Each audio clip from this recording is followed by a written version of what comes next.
Halo, selamat pagi, selamat siang, selamat sore, selamat malam. Salam sejahtera buat kita semua. Senang sekali bertemu kembali dengan saya, Pak Frans. Untuk kesempatan kali ini kita akan membahas kurang lebih 30 soal pilihan ganda dan 5 soal urean ya untuk persiapan kita mengikuti ujian satuan pendidikan tingkat SMP. Semoga nanti kita bisa mengerjakan soal-soal ujian satuan pendidikan dengan baik. Kita langsung dengan soal nomor 1. Tanda pagar di antara dua bilangan artinya tambahkan bilangan pertama dan kedua. Lalu kalikan hasilnya dengan selisih kedua bilangan itu. Hasil dari negatif 6 pagar 8 adalah bentuk operasi khusus ya, ada operasi pagar dengan aturan seperti yang Pak Frans bacakan tadi. Kita coba selesaikan negatif 6 kemudian pagar 8.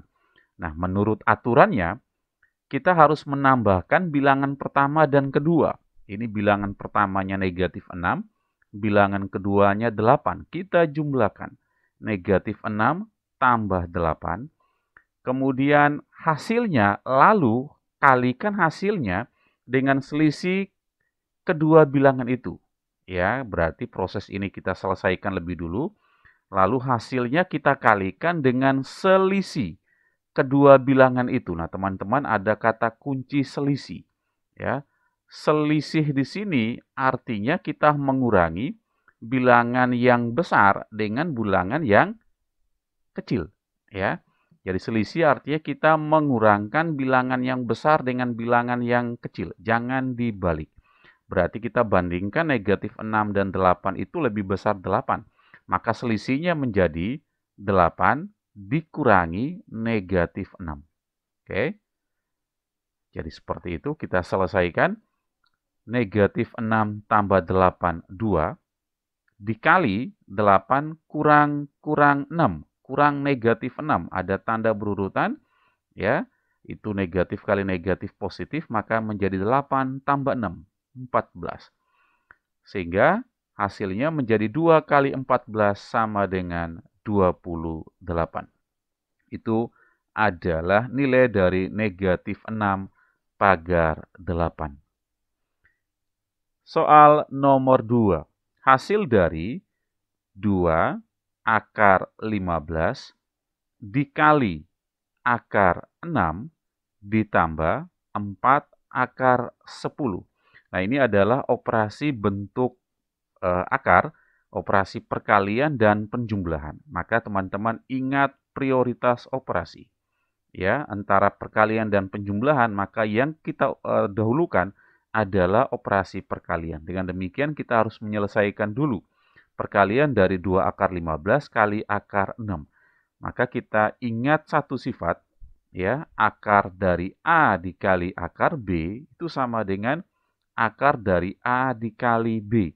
Sehingga untuk bentuk ini akar 15 dikali akar 6, akar 15 dikali akar 6, itu akan sama dengan akar dari 15 dikali 6. Ya, akar 15 kali 6 itu sama dengan akar 90. Sehingga bentuk ini hasilnya menjadi 2 kali 1 ya. Ini sebenarnya 1 akar 6, 2 kali 1, 2. Lalu akar 15 kali akar 6 itu sama dengan akar 90. Sehingga hasilnya menjadi 2 akar 90 ditambah 4 akar 10. Nah, ini sudah bisa kita jumlahkan atau belum, teman-teman? Ternyata belum bisa. Mengapa? Karena bukan suku sejenis.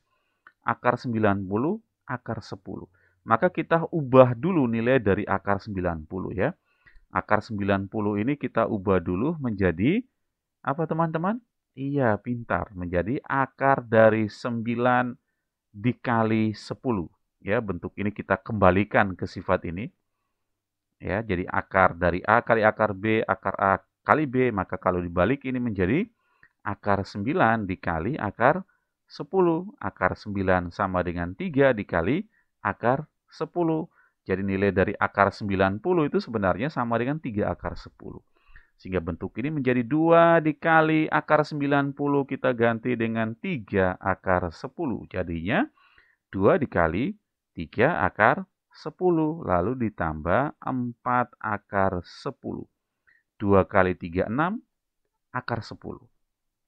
Lalu ditambah 4 akar 10. Nah, perhatikan akarnya sudah sama, artinya sukunya sudah sejenis, artinya kedua bentuk ini bisa kita jumlahkan. Nah, untuk penjumlahan bentuk aljabar seperti ini atau bentuk akar seperti ini, yang kita jumlahkan hanya koefisiennya.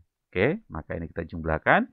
6 ditambah 4 akar 10. 6 tambah 4, 10 akar 10. Ini adalah hasil dari 2 akar 15 kali akar 6 tambah 4 akar 10, yaitu 10 akar 10. Kita lanjut ke soal nomor 3. Ini adalah soal cerita. Pada suatu tes kemampuan matematika, skor total ditentukan dengan aturan. Skor 3 untuk jawaban benar, skor negatif 1 untuk jawab salah, lalu skor 1 untuk soal yang tidak dijawab. Dari 40 soal yang diberikan, Bima hanya menjawab 34 soal dan memperoleh 88. Banyak soal yang dijawab Bima namun salah adalah berapa soal? Oke. Hal yang pertama yang kita tuliskan adalah aturan dulu, ya, aturan penskoran di sini. Aturannya apa, teman-teman? Jika menjawab benar, maka skornya 3. Kita tulis ya, jika menjawab benar, maka akan mendapatkan skornya 3. Lalu bagaimana jika menjawab salah? Jika menjawab salah, akan mendapatkan skor negatif 1. Skornya negatif 1. Bagaimana kalau tidak menjawab? Ya, Pak, tulis TJ, tidak menjawab, tidak jawab. Itu akan mendapat skor 1. Oke, ini adalah aturannya. Nah, sekarang dari data yang ada, ternyata ada soal. Soal yang diberikan itu ada 40 soal. Di mana dari 40 soal, Bima hanya menjawab 34 soal. Ya, dari 40 soal itu yang dijawab atau dikerjakan oleh Bima itu hanya 34. Artinya apa? Artinya ada, oke, tepat sekali, ada kurang lebih 40 kurang 34, ada kurang lebih 6 soal yang tidak dikerjakan. Si Bima melepaskan begitu saja soal itu, sayang sekali. Oke. Nah, dari sini kita akan menuliskan aturan penskoran, ya. Oke, kita akan menuliskan skor yang harusnya diperoleh Bima itu akan sama dengan skor yang dia dapat jika menjawab salah, ya. Skor jika si Bima menjawab salah ditambah skor jika si Bima menjawab benar, kemudian ditambah skor yang diperoleh Bima untuk soal yang tidak dijawab. Gitu ya. Nah, totalnya ini akan menjadi skornya Bima. Nah, skornya Bima sendiri adalah 88. Tinggal kita gantikan. 88 sama dengan skor yang dijawab salah oleh Bima. Nah, ini agak susah. Mengapa? Karena kita belum mengetahui berapa soal yang dijawab salah oleh Bima, berapa soal yang dijawab benar oleh Bima. Maka kita kembali ke bentuk ini, teman-teman. Ya, dari 40 soal, ternyata Bima hanya menjawab 34 soal, teman-teman. Untuk 34 soal ini ada 2 kemungkinan. Ya, apa kemungkinannya? Jawabannya salah atau jawabannya benar. Ya kan, teman-teman ya? Jadi dari 34 nomor itu ada 2 kemungkinan. Jawabannya yang dijawab itu salah dan yang dijawab itu benar. Oke? Nah, berapa nomor yang dijawab salah dan berapa nomor yang dijawab benar kita belum tahu. Oleh karena itu kita harus memisalkan. Ya, cara paling gampang kita misalkan, lihat apa yang ditanyakan. Yang ditanya adalah banyak soal yang dijawab salah. Maka salah ini kita misalkan. Oke, kita misalkan dengan sebuah huruf. Bima menjawab salah itu sebanyak X nomor. Misalnya. Oke, berarti dari 34 soal yang dijawab, salah ada X nomor, maka benarnya akan berapa nomor? Itu akan sama dengan 34 dikurangi X nomor. Jadi jawaban benar adalah jawabannya dikerjakan dikurangi jawaban salahnya, yaitu X nomor. Jelas ya teman-teman ya. Tinggal kita gantikan. Oke, skor salah. Berarti banyak soal yang dijawab salah, yaitu X, dikali skor jika menjawab salah, yaitu negatif 1. Maka jadi X kali negatif 1. Kemudian tambah skor untuk nilai benar. Berarti banyak soal yang dijawab benar, yaitu sebanyak 34 dikurangi X, dikali dengan skor ketika menjawab benar, yaitu 3. Dikali 3. Kemudian skor tidak menjawab itu sama dengan banyak soal tidak dijawab atau soal yang tidak dikerjakan, yaitu 6 dikali dengan skor kalau soal itu tidak dikerjakan, 1. Nah, ini tinggal kita menyelesaikan bentuk aljabar. Ingat teman-teman, materi kelas 7. 88 sama dengan X kali negatif 1 negatif X. Kemudian ditambah 34 dikali 3 sama dengan 102. Lalu negatif X kali 3 negatif 3X. Kemudian ditambah 6 kali 1, 6. Ya. Bentuk sebelah kanan kita sederhanakan di ruas kanan. Di ruas kiri tetap kita tulis kembali 88 sama dengan negatif X kurang 3X itu negatif 4X. 102 ditambah 6 itu berarti 108. Nah, negatif 4X bisa kita pindahkan ke kiri karena ini negatif maka menjadi positif 4X sama dengan 108 lalu 88 kita pindahkan ke kanan menjadi kurang 88. 4X sama dengan 108 dikurangi 88 sama dengan, sama dengan 20. Kemudian X akan sama dengan 20 dibagi 4. Maka X sama dengan 5. Nah, X sendiri berdasarkan pemisalan kita tadi adalah banyak soal yang dijawab salah oleh Bima. Dengan demikian, banyak soal yang dijawab salah oleh Bima sebanyak 5 soal. Kita lanjut ke soal nomor 4. Perbandingan uang Budi dan Ika 3:5. Perbandingan uang Ika dan Adi 2:3. Jika selisih uang Adi dan Ika 55.000, maka jumlah uang Adi dan Budi adalah. Ini ada beberapa cara sebenarnya teman-teman, tapi Pak Frans akan membawa kita ke cara kita menggunakan perbandingan bertingkat. Ya, ini kita misalkan dulu. Budi misalnya dengan B, ya huruf pertamanya B, kita ambil huruf pertamanya saja. Ika menjadi I berarti ya. Kemudian Adi menjadi A. Kita coba tuliskan perbandingannya dulu. Budi banding Ika itu sama dengan 3:5. Lalu Ika banding Adi itu sama dengan 2:3. Maka kita akan mencari perbandingan untuk ketiganya. Ya, ketiganya bagaimana kalau kita bandingkan Budi, Ika, dan Adi? Ya, kita bandingkan. Caranya seperti ini, teman-teman. Budi banding Ika. Lalu Ika banding Adi. Kita ganti. Budi banding Ika 3:5. 3:5. Kemudian Ika banding Adi 2:3. Jadinya 2:3. Nah, sekarang untuk mendapatkan perbandingan ketiganya caranya gampang teman-teman. Tinggal kita kalikan. 3 kali 2, 6. Tulis di sebelah kiri. Kemudian banding 5 kali 2, 10. Tulis di bawahnya. Kemudian banding 5 kali 3, 15. Kita tulis di sebelah kanan. Ini menjadi perbandingan untuk ketiganya. Jadi Budi banding Ika banding Adi itu sama dengan 6:10:15. Nah, jika kita sudah mengetahui perbandingan ketiganya, maka akan menjadi mudah buat kita menghitung apa yang ditanyakan. Yang ditanyakan adalah jumlah uang Adi dan Budi. Kita tulis jumlah uang Adi dan Budi, berarti Adi tambah Budi.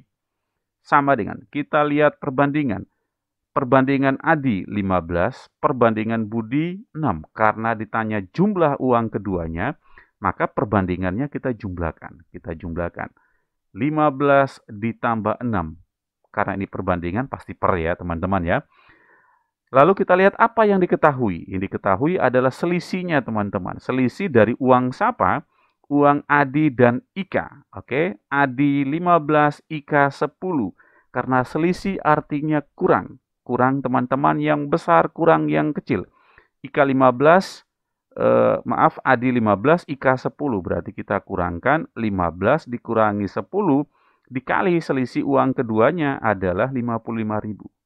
Berarti dikali 55.000.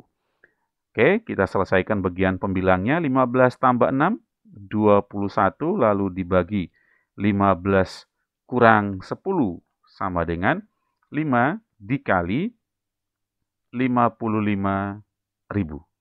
Nah, tinggal kita sederhanakan dengan 5 ya. 5 bagi 5, 1. 55 bagi 5, 11. 21 dikali 11.000 ya. 21 dikali 11.000 sama dengan 231.000. Oke. Jadi jumlah uang Adi dan Budi adalah 231.000 rupiah. Kita lanjut ke soal nomor 5. Diketahui rumus suku ke N dari suatu barisan adalah UN sama dengan 6N tambah 7. Hasil penjumlahan nilai suku ke-23 dan U27. Berarti yang ditanya adalah apa? U23 ditambah U27. Itu artinya kita harus menemukan berapa nilai keduanya. Caranya seperti apa? Kita substitusi ke rumus umumnya. UN sama dengan 6N tambah 7. Itu ya. Kita tulis soalnya. UN sama dengan 6N tambah 7. Kita cari U23. Yang pertama kita mencari U23. Perhatikan. N-nya kita ganti 23. Artinya untuk ruas kanan, N-nya juga harus diganti 23. Sehingga bentuknya menjadi 6 dikali N. N diganti 23 ditambah 7. Oke, kita selesaikan bentuk perkaliannya terlebih dahulu. 6 dikali 23 sama dengan 138, lalu ditambah 7. 138 ditambah 7 sama dengan 145. Ini adalah nilai dari U23. Berikutnya kita mencari nilai dari U27. Ya, N-nya kita ganti 27. Menuliskan kembali bentuk yang ini teman-teman, jadinya 6N. 6 dikali 27, lalu ditambah 7. 6 dikali 27 sama dengan 162 ditambah 7 sama dengan 169. Ini adalah nilai dari U27. Nah, karena kita sudah menemukan kedua nilainya, maka langkah berikutnya tinggal kita menjumlahkan. Oh, U23 ditambah U27 akan sama dengan 145 ditambah 169. Nilainya akan sama dengan 314. Kita lanjut ke soal nomor 6. Pak Firman menabung di sebuah bank ya sebesar 1.800.000. Ini adalah besar tabungan awal ya, dalam istilah perbankan itu bisa disebut dengan modal. Pada sebuah bank selama 8 bulan. Ini lamanya Pak Firman menabung ya 8 bulan misalnya dengan B. Pada saat diambil uang tabungan Pak Firman ternyata menjadi 1.836.000. Ini adalah tabungan akhirnya, misalnya TA. Bunga yang diberikan bank tersebut sebesar berapa persen ya? Jadi yang ditanyakan adalah persen dari bunganya. Oke teman-teman ya. Nah dari informasi ini kira-kira kita akan menggunakan rumus yang mana teman-teman? Oke, kita bisa pakai rumus yang ini teman-teman. Bunga B bulan Berarti di sini karena Pak Firman sudah menabung 8 bulan, ini bisa diganti menjadi bunga 8 bulan sama dengan B per 12, lalu dikali persen bunga, lalu kita kali dengan modal. Berapa bunga yang diperoleh oleh Pak Firman setelah menabung 8 bulan? Nah, kita lihat datanya. Tabungan awalnya 1.800.000. Tabungan akhirnya sebesar 1.836.000. Berarti ada penambahan. Ya, penambahan itu yang disebut dengan bunga. Berapa besarnya? Oke, berarti bunga yang diperoleh Pak Firman itu sebesar tabungan akhirnya 1.836.000 dikurangi tabungan awalnya, modalnya 1.800.000. Ya, 1.836.000 dikurangi 1.800.000 itu sama dengan 36.000. Ini adalah bunga selama 8 bulan. Maka untuk bagian ini kita bisa ganti dengan 36.000. Jadinya 36.000 akan sama dengan B. Kita ganti dengan 8. Lalu per 12 dikali persen bunga. Itu yang ditanyakan. Kemudian kita kali dengan modalnya sebesar 1.800.000 rupiah. Nah, ini tinggal kita menyederhanakan ya. Menyederhanakan ruas kiri dan ruas kanan. Itu bisa kita sederhanakan ya, karena ini adalah operasi perkalian. Maka ini 0,3 di sebelah kiri, kita coret dengan 0,3 di sebelah kanan. Oke? Selanjutnya 36 dan 18 ini masih bisa kita sederhanakan. Kita bagi 18. 18 bagi 18 itu 1 sehingga jadi sisa 100 di sini. Lalu 36 bagi 18, 2. Oke? Lalu 8 dan 12 bisa kita sederhanakan. Kita bagi 4. 8 bagi 4, 2. Kemudian 12 bagi 4, 3. Oh, ternyata 2 dan 2 masih bisa kita sederhanakan. 2 bagi 2, 1. Kemudian 2 bagi 2, 1. Setelah itu kita kali silang ya. Tinggal 1 kali 3 sama dengan 3. Lalu sama dengan persen bunga dikali, ini masih ada sisa 100. Berarti dikali 100. Oke, bentuk ini bisa kita tukar posisinya. Jadinya persen bunga dikali 100 itu sama dengan 3. Atau persen bunga itu akan sama dengan 3 per 100. Persen bunga, nah 3 per 100 dalam bentuk persen bisa dinyatakan menjadi 3%. Pintar. Jadi ini adalah bunga yang diberikan oleh bank kepada Pak Firman, yaitu sebesar 3%. Kita lanjut ke soal nomor 7. Kamulio adalah seorang arsitek ternama akan membuat Dena sebuah pusat perbelanjaan pada kertas yang berukuran 90 cm x 60 cm. Pusat perbelanjaan tersebut memiliki panjang 235 meter dan lebar 150 meter. Skala yang mungkin digunakan oleh Kamulio adalah, nah di sini dari data yang ada, kita bisa mengetahui ada 2 ukuran. Yang pertama adalah ukuran pada gambar, ya, atau ukuran denanya. Lalu yang kedua adalah ukuran sebenarnya. Kita tuliskan datanya. Ada ukuran pada gambar, Pak simbolkan dengan UG, itu sama dengan 90 cm dikali 60 cm. Ini berarti 90 ini adalah panjang gambarnya. Lalu 60 cm itu adalah lebar gambar. Itu data yang pertama. Lalu data yang kedua ada ukuran sebenarnya. Misalnya Pak tulis menjadi US. Maksudnya ukuran sebenarnya yaitu sama dengan 235 meter lalu dikali 150 meter. Nah, di sini karena kita akan menentukan skala yang mungkin, maka satuannya kita harus samakan. Ya, yang paling gampang adalah meter kita jadikan senti. Nah, meter ke senti itu turun berapa? Ya, ada turun 2. Berarti kita kali 100 atau tinggal ditambahkan dengan 20 ya, teman-teman. Jadinya 2, 3, 5, kemudian tambahkan 20 menjadi sentimeter. kemudian kali 150 ditambahkan 20 cm. Ini menjadi panjang sebenarnya, lebar sebenarnya. Nah, sekarang kita coba mencari skala, ya, cari skalanya. Ada dua kemungkinan. Kita coba cari skala untuk ukuran panjangnya. Jadi Pak tulis SP, skala untuk ukuran panjangnya. Itu berarti sama dengan kita bandingkan panjang gambar dengan panjang sebenarnya, ya. Akan sama dengan 90, kemudian kita bandingkan dengan 23500, gitu ya.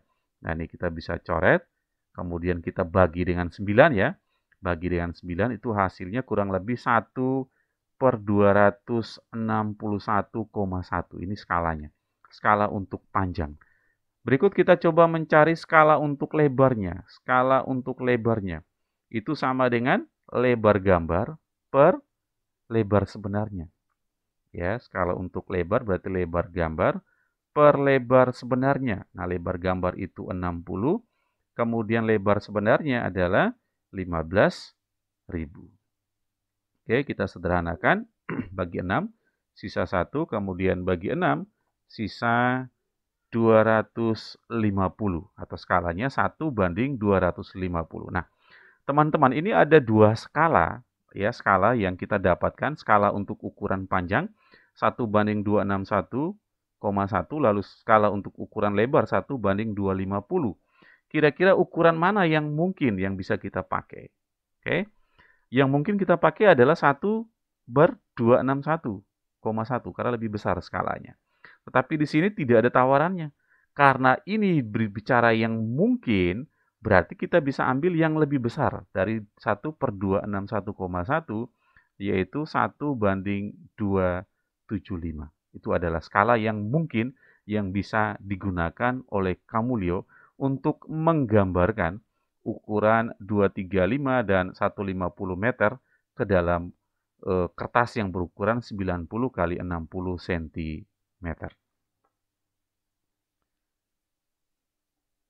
Kita lanjut ke soal nomor 8. Andi menghitung jumlah 99 bilangan asli yang pertama dan diperoleh hasil 4.911. Ternyata ada 3 bilangan berurutan yang terlewatkan. Nah, pertanyaannya adalah ketiga bilangan yang terlewat tersebut adalah berapa? Oke, sekarang kita ada dua hal di sini kita bandingkan. Yang pertama itu yang dihitung oleh Andi dan ternyata keliru. Lalu yang kedua kita coba bantu Andi. Ini hitungan yang benar itu seperti apa? Oke. Ini hitungan Andi kita anggap sebagai hitungan yang keliru ya, yang dihitung oleh Andi. Itu 4.911. Nah, sekarang kita coba hitung yang sebenarnya. Nilai yang sebenarnya harusnya berapa? Oke, kita lihat. Ini menghitung jumlah dari 99 bilangan asli yang pertama. Oke, 99 bilangan asli pertama. Bilangan asli itu mulai dari berapa? Mulai dari 1. Jadi dijumlahkan 1, ditambah 2, ditambah 3, ditambah seterusnya sampai ditambah 99. Nah, ini totalnya berapa, teman-teman? Nah, kalau kita jumlahkan satu-satu, 1 tambah 2, hasilnya ditambah 3, hasilnya ditambah 4, itu pasti lama. Maka kita bisa gunakan yang namanya deret aritmatika. Oke, di sini dari informasi yang ada kita tahu bahwa A-nya adalah 1. Oke, A-nya sama dengan 1. Kemudian UN-nya sama dengan 99. Ya, suku terjauhnya ada 99. Oke, atau U99 atau UN-nya ya. Oke, nah dari dua informasi ini kita bisa hitung ini pakai rumus deret aritmatika. SN sama dengan setengah N, kemudian dikali A ditambah UN. Oke, SN-nya ini ada 99, berarti kita ganti S99 sama dengan setengah N-nya diganti 99, lalu A sendiri adalah 1, suku pertamanya, ditambah UN, suku terakhirnya adalah 99. Nah, bentuk ini jangan disederhanakan ya, nanti hasilnya malah desimal. Kita biarkan saja. 1/2 dikali 99, lalu dikali 1 tambah 99 itu kan 100. Nah, 100 baru kita bagi dengan 2. Pintar. 2 bagi 2, 1, kemudian 100 bagi 2 itu sama dengan 50, maka hasilnya adalah 99 dikali 50 akan sama dengan 4.950. Ini adalah harusnya hasil yang sebenarnya. Ya, sebenarnya 4.950, kemudian yang dihitung oleh Andi ternyata 4.911. Berarti ada apa di sini? Ada selisihnya, pintar. Ada selisihnya. Selisihnya itu sebesar, ingat selisih selalu yang besar kurang kecil ya, jadinya 4.950 kita kurangi dengan 4.911. Nah, hasilnya akan sama dengan 39. Nah, 39 ini adalah jumlah dari ketiga bilangan yang terlewat tadi. Loh, ketiga bilangan itu apa saja? Kita belum tahu, maka kita misalkan saja. Oke, kalau begitu bilangan pertamanya adalah X yang terlewatkan tadi. Maka karena ini adalah bilangan asli, nah perhatikan bilangan asli itu kan selalu bertambah 1. Setelah 1, 2, setelah 2, 3. Maka bilangan berikutnya pasti X tambah 1. Oke, bilangan berikutnya pasti X tambah 1 tambah 1 lagi. Maka jadinya X ditambah 2. Kalau dijumlahkan akan sama dengan 39 ini. Angka yang hilang tadi, selisihnya. Nah, ini menjadi bentuk aljabar, kita jumlahkan. X tambah X tambah X itu sama dengan 3X. Lalu 1 tambah 2 itu 3, jadinya 3X tambah 3 sama dengan 39. 3X akan sama dengan 39 dikurangi 3. 3X akan sama dengan 36. X akan sama dengan 36 bagi 3. Maka X akan sama dengan 12. Artinya apa? Bilangan pertamanya itu 12. Bilangan keduanya 12 tambah 1, 13. Bilangan ketiga 12 tambah 2, 14. Jadi ini adalah 3 bilangan yang terlewatkan, yang tidak dihitung oleh Andi, yaitu 12, 13, dan 14. Kita ke soal nomor 9. Diketahui P tambah Q 16. Oke, kita tuliskan saja informasinya. P tambah Q itu sama dengan 16. Lalu P kali Q itu 63. P kali Q sama dengan 63. Nilai dari P kuadrat tambah Q kuadrat. P kuadrat tambah Q kuadrat. Nah, ini teman-teman, bentuk P kuadrat tambah Q kuadrat kita bisa ubah menjadi, ya, ini bisa dihafal atau dikuasai teman-teman. P kuadrat tambah Q kuadrat itu sebenarnya sama dengan P tambah Q dikuadratkan, lalu dikurangi 2 kali PQ. Ini adalah rumusnya teman-teman. P kuadrat tambah Q kuadrat sama dengan P tambah Q dikuadratkan dikurangi 2PQ. Maka kalau sudah menuliskan rumus akan menjadi mudah buat kita, tinggal kita gantikan. P tambah Q, 16. Ya, gampang ya teman-teman, tinggal kita gantikan dengan 16 lalu dikuadratkan, dikurangi 2 kali PQ. PQ-nya sama dengan, oh maaf, ini 63. Bukan 6 ya, PQ-nya 63. Berarti 2 dikali 63. Nah, tinggal 16 kuadrat itu sama dengan 256. Lalu dikurangi 2 kali 63 itu sama dengan 126. Nah, 256 dikurangi 126 itu sama dengan 130. Gampang ya? Oke, kita lanjut ke soal nomor 10. Diketahui himpunan S dengan anggota 11, 12, 13, seterusnya sampai 20. Ini himpunan semestanya. Kemudian ada himpunan P 12, 14, 16, 18, 20. Himpunan Q 12, 15, 18. Kita diminta untuk menentukan komplemen dari P gabung Q, komplemen yang bukan anggota dari P gabung Q. Oke, dari data yang ada kita coba gambarkan diagram Venn ya teman-teman, supaya lebih mudah buat kita. Kita coba gambarkan, kita siapkan kotak. Oke, kurang lebih seperti ini. Lalu jangan lupa, ini ada semestanya. Di sini kita lihat P dan Q ada irisan nggak? Oh ada, ternyata ada 12 irisannya. Kemudian ada 18. Oke, berarti ada irisan di sini. Kita gambar ada irisannya. Kita gambar seperti ini, ada irisannya. Oke, lalu ada himpunan P, ada himpunan Q. Irisannya adalah 12 dan 18. Kita mengisi terlebih dulu 12 dan 18. Kemudian himpunan P akan tersisa 14, 16, 20. 14, 16, 20. Oke. Lalu untuk himpunan Q sendiri karena 12 dan 18 sudah di irisannya, maka yang tersisa adalah 15. Nah, tinggal ada angka yang belum masuk ke sini itu berarti di luar lingkaran P dan Q. Yang belum adalah pertama 11. Oke, kita isi di sini 11. 12 sudah ada, kemudian ada 13. Ya, benar ya. Ada 13, kemudian 14 sudah, 15-nya juga ada, 16, 17. Dan 19. Ini yang ada di luar dari P dan Q.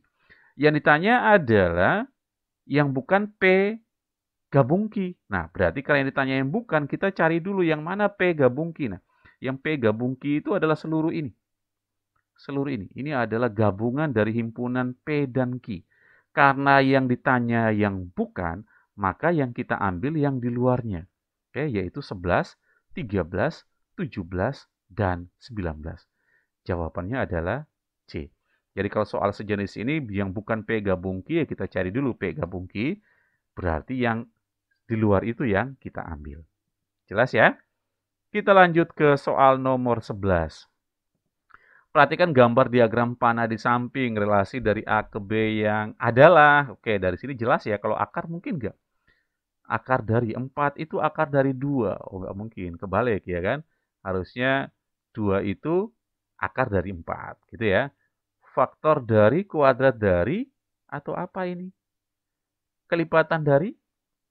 Oke, 4 itu harusnya kuadrat dari 2. Oke, 9 itu kuadrat dari 3, 16 kuadrat dari 4, 25 kuadrat dari 5. Jadi harusnya jawabannya C, kuadrat dari. Berarti 4 itu 2 kuadrat maksudnya gitu. 9 itu 3 kuadrat, 16 itu 4 kuadrat. Itu ya teman-teman ya. Jadi jawabannya adalah C. Kita lanjutkan ke soal nomor 12. Diketahui sistem persamaan linear ini adalah SPLDV. Ya, sistem persamaan dua variabel, maka kita ingat eliminasi substitusi. Ya, kita tuliskan soalnya terlebih dulu. 3A kurang 5B sama dengan 30. Lalu 7A tambah 3B sama dengan 26. Nah, di sini tinggal kita pilih. Mau kita eliminasi apa? A atau B? Dilihat dari angka ya terserah bebas. Di sini Pak mencoba menghilangkan B. Ya nanti kalau teman-teman mau menghilangkan A silakan. Ya karena hilangkan B ini kita silang kalinya ya. Maka ini kita kali 3. Kemudian yang persamaan kedua kita kali 5. Kita kali dengan 3 untuk semua persamaan pertama. 3A kali 3 sama dengan 9A. Kemudian kurang 5B kali 3 itu 15B. Sama dengan 30 kali 3 itu sama dengan 90. Persamaan kedua kita kali 5. Kali 5 ya. 7A kali 5 itu 35A. Lalu tambah 3B kali 5, 15B. Sama dengan 26 kali 5 itu sama dengan 130. Nah ini untuk menghilangkan B, kita lihat tandanya ini beda. Ya, karena tanda beda supaya jadi 0, di sini harus jumlah. Ingat teman-teman, untuk eliminasi kalau yang sudah sama sukunya, ya, koefisiennya juga sama, maka kalau tandanya beda kita jumlahkan, kalau tanda sama dikurangkan. Oke, kita jumlahkan sekarang. 9A ditambah 35A itu sama dengan 44A. Negatif 15B ditambah 15P itu tereliminasi, 0.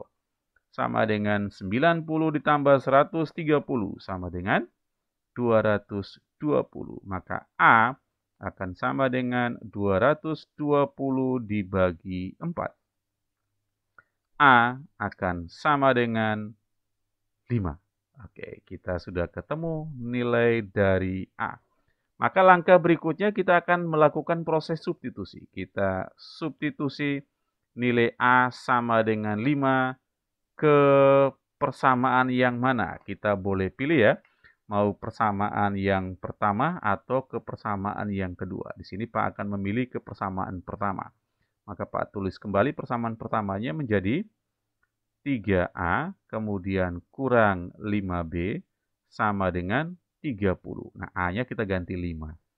Jadinya 3 dikali 5 dikurangi 5B akan sama dengan 30. 3 kali 5, 15. Kemudian kurang 5B sama dengan 30. Negatif 5B akan sama dengan 30 dikurangi 15.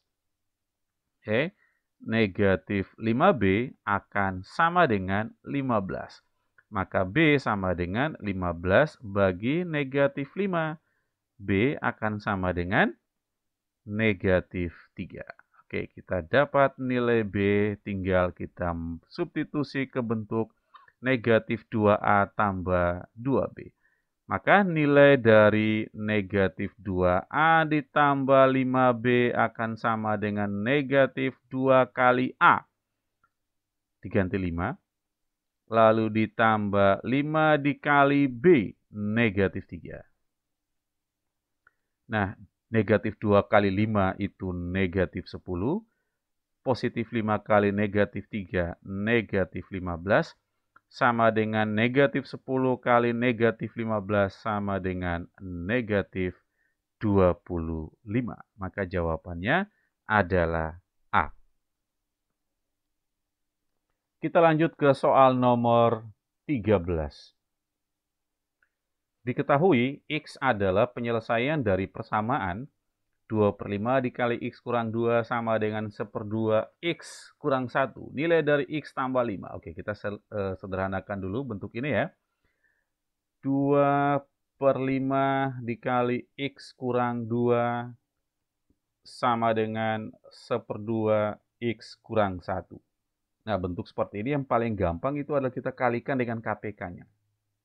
Kita kali dengan penyebutnya di sini 5 dan 2, berarti kita kali dengan 10. Karena ini perkalian dengan pecahan, maka kita bagi terlebih dahulu teman-teman. Supaya angkanya menjadi lebih kecil. Kita bagi 10 bagi 5.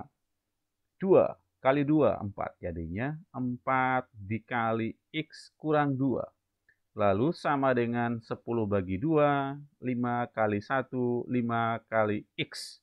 Ya, sama dengan 5X. Lalu dikurangi negatif 1 kali 10 sama dengan negatif 10. Aljabar teman-teman, tinggal kita kali pelangi 4 kali X. 4X kemudian 4 kali negatif 2, negatif 8 sama dengan 5X kurang 10. 5X kita pindahkan ke kiri. 4X kurang 5X akan sama dengan negatif 10, negatif 8 kita pindahkan ke kanan, maka menjadi positif 8. 4X kurang 5X sama dengan negatif X, kemudian negatif 10 tambah 8, negatif 2. Maka nilai dari X sama dengan negatif 2 dibagi negatif 1, karena ini negatif 1X teman-teman. Jadi X sama dengan 2. Nah, nilai X inilah yang akan kita substitusi ke bentuk yang ditanyakan. X tambah 2 akan sama dengan X kita ganti dengan 2.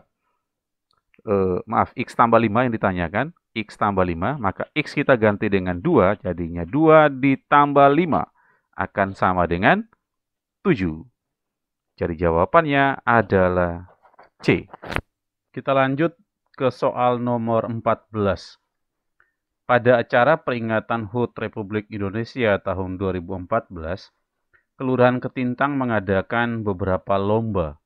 Jumlah anak di Kelurahan Ketintang ada 54 anak, dengan 8 anak tidak mengikuti lomba sama sekali.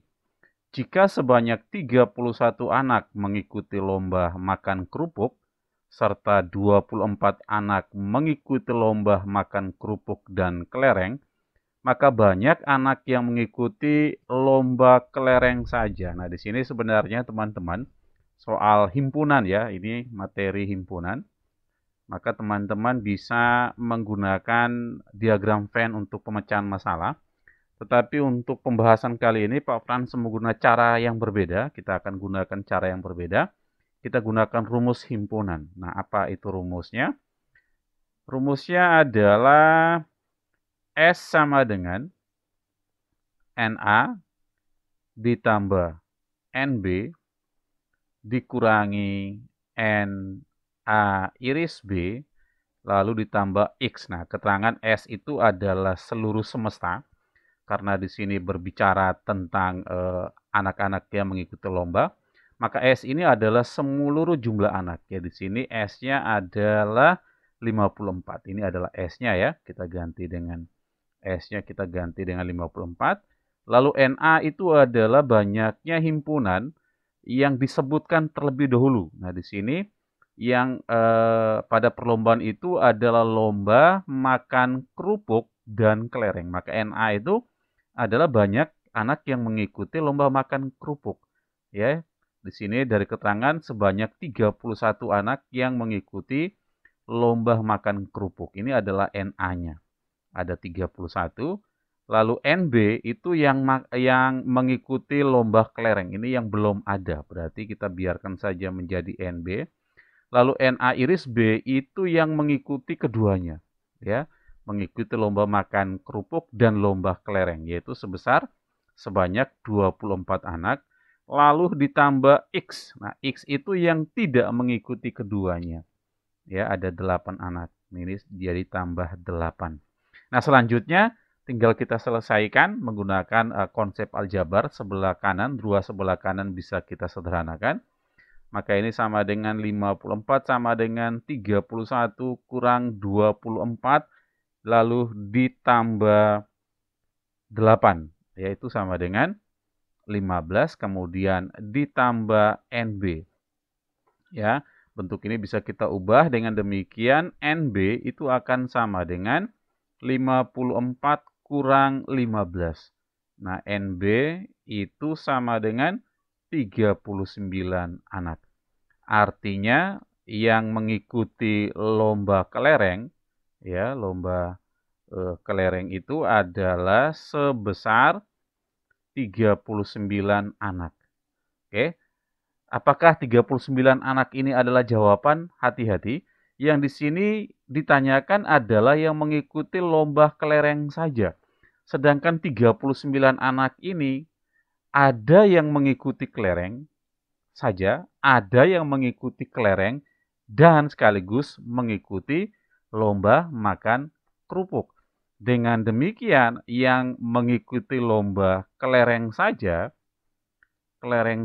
itu sama dengan yang mengikuti lomba kelereng 39 dikurangi irisannya, ya, dikurangi 24. Itu sama dengan 39 kurang 24 sama dengan 15 anak.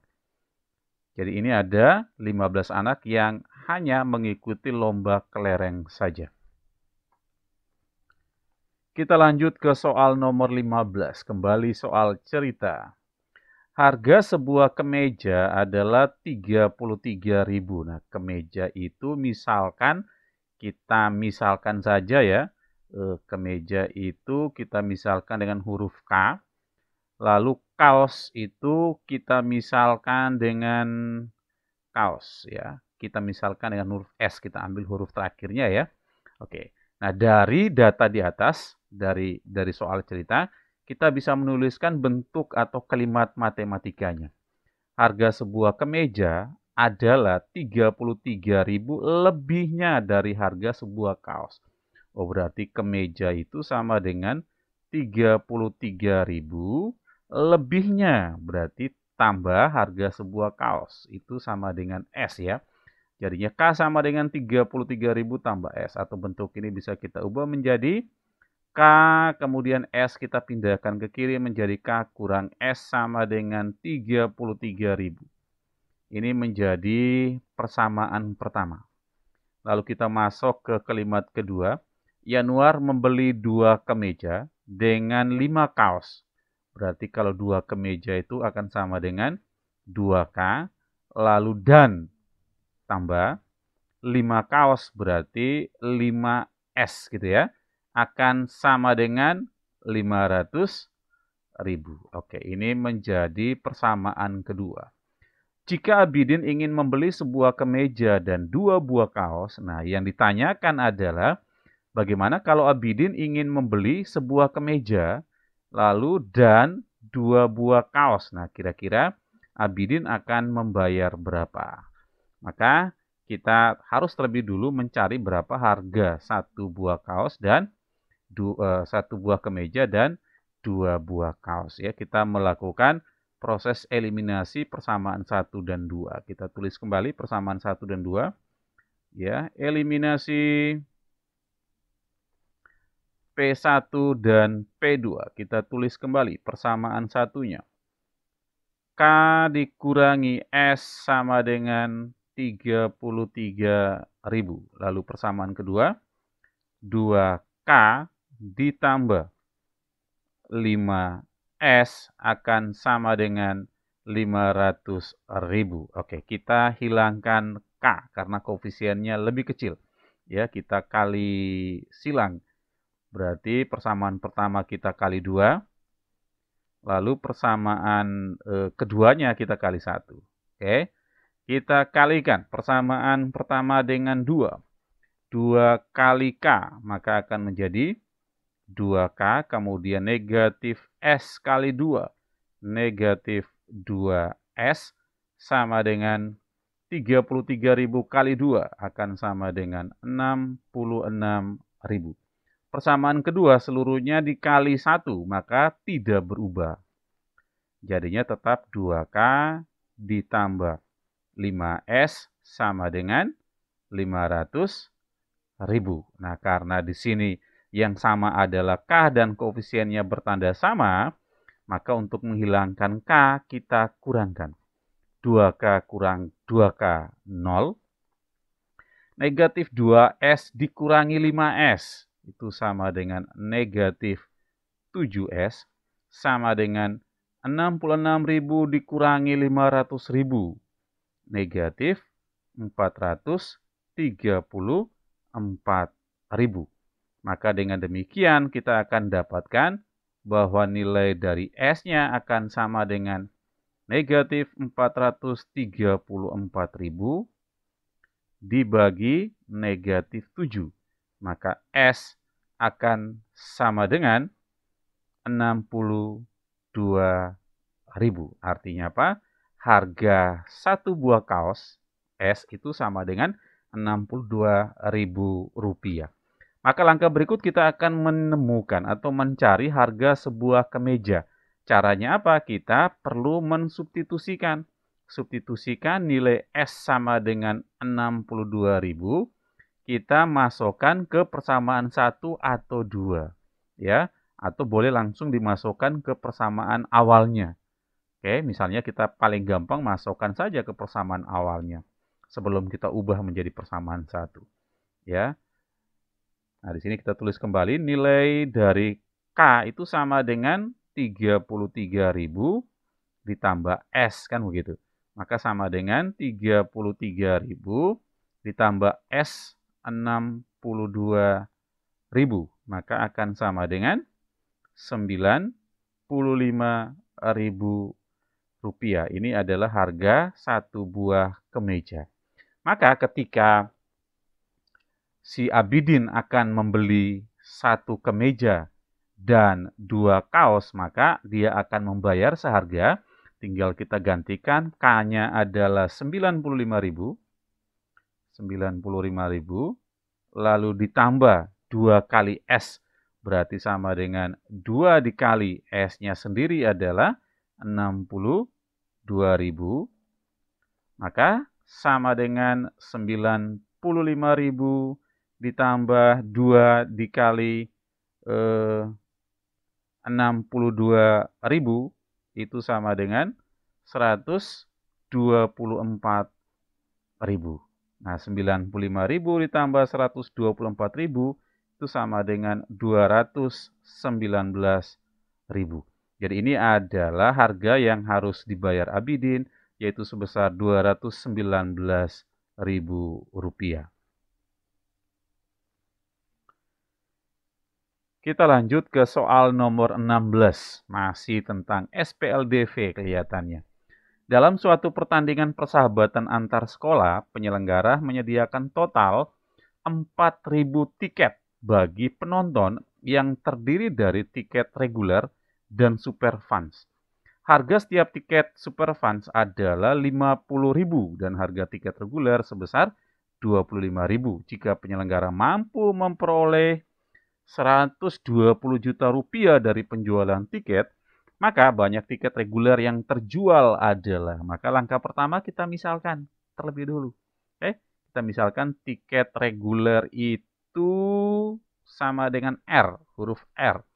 Kemudian tiket yang super fans itu sama dengan S.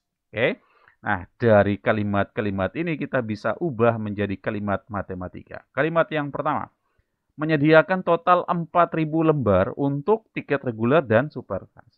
Artinya apa? R ditambah S, ya, tiket R dan tiket S itu totalnya adalah 4.000 lembar. Lalu yang kedua, berkaitan dengan harga. Harga tiket reguler itu 25.000. Berarti 25.000. Oh, ini untuk persamaan satu, teman-teman. 25.000 R, lalu ditambah untuk tiket yang super fans adalah 50.000, berarti ditambah 50.000 S. Penjualannya, ya, panitia mendapat kurang lebih 120 juta rupiah. Oke, ini angka yang sangat besar, maka langkah pertama kita bisa sederhanakan dulu. Ya, bagi 1.000. Seluruh persamaannya kita bagi 1.000. Jadi, kita coret 0,3-nya seperti ini. Lalu berikut kita bagi 25, teman-teman, ya.